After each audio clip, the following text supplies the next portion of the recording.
वक्त एक बड़ी खबर, ब्रेकिंग न्यूज उत्तर प्रदेश से आ रही है। लखनऊ के लोक भवन में लगेगी अटल बिहारी वाजपेयी की विशाल मूर्ति। राजभवन में स्वामी विवेकानंद की मूर्ति लगाई जाएगी और गोरखपुर में महंत अवैधनाथ की मूर्ति लगाई जाएगी। गोरखपुर में ही महंत दिग्विजय नाथ की भी मूर्ति लगेगी। इन सभी मूर्तियों की ऊंचाई 12.5 फीट लगभग होगी।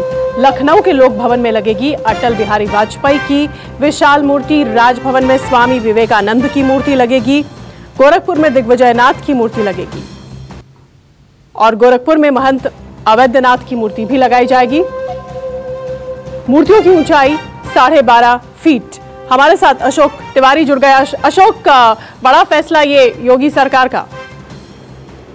देखिए, निश्चित तौर पर ये बहुत बड़ा फैसला कम से कम योगी सरकार का माना जाएगा इस लिहाज से भी कि जो गोरखनाथ पीठ है वहां से जुड़े हुए दो जो संत हैं, यानी महंत अवैधनाथ और महंत दिग्विजयनाथ, इनकी बड़ी प्रतिमा गोरखपुर के शैक्षणिक संस्थान के अंदर लगाई जाएगी। और इसके अलावा जो लोक भवन मुख्यमंत्री का दफ्तर कहा जाता है, जिसका नाम अब लोक भवन है, नया मुख्यमंत्री सचिवालय वहीं पर स्थापित है, वहां पर पूर्व प्रधानमंत्री स्वर्गीय अटल बिहारी वाजपेयी जी की प्रतिमा लगाने का निर्णय भी लिया गया है। और वापस शासन की तरफ से जो संस्कृति निदेशालय है उसको पत्र भी भेज दिया गया है कि वो संबंधित जिले के जिलाधिकारियों से सामंजस्य स्थापित कर इसमें जल्द ही निर्णय लेंगे। तो ये एक बड़ा फैसला योगी सरकार की तरफ से लिया जा रहा है कि संतों और महापुरुषों की मूर्तियां लगाई जाएंगी। लेकिन इसके पीछे एक बड़ा प्रश्न इस बात को लेकर भी उठाया जा रहा था कि जब पूर्ववर्ती मायावती की सरकार होती थी तो उसमें भी तमाम सारे महापुरुषों की मूर्तियां स्थापित की गई थी और उस बात का बीजेपी की तरफ से पुरजोर विरोध किया जाता था। तो लिहाजा इस फैसले के बाद कहीं न कहीं बीजेपी को भी बीएसपी के सवालों के जवाब देने होंगे। क्या विपक्ष, बाकी जो पार्टियां हैं, विपक्षी पार्टियां, समाजवादी और बीएसपी, जैसा कि आपने खुद जिक्र किया,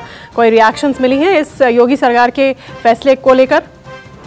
देखिए, शुरुआती दौर में जब मूर्तियों की स्थापना को लेकर सवाल खड़े किए जाते थे, यानी कि अगर आपको याद होगा कि जब बीएसपी की सरकार उत्तर प्रदेश में थी तो उसमें मूर्तियों की स्थापना पूरे प्रदेश में तमाम अलग अलग जगहों पर की गई थी, तो उसको लेकर तमाम तरह के प्रश्न लगाए जाते थे कि ये सरकारी धन का दुरुपयोग है। तो उसमें बीजेपी इसी तरह के सवाल खड़े करती थी। तो अब जो तमाम सारे विपक्षी पॉलिटिकल पार्टीज हैं वो भी ये सवाल जरूर उठाती है कि अगर मूर्तियां ही लगानी थी तो पूर्ववर्ती सरकार पर सवाल क्यों उठाया जाता था। तो ये बड़ा फैसला योगी सरकार का है। हालांकि इसमें दो संत हैं गोरखनाथ पीठ से जुड़े हुए जिनकी मूर्तियां वापस शैक्षणिक परिषद में स्थापित की जानी है।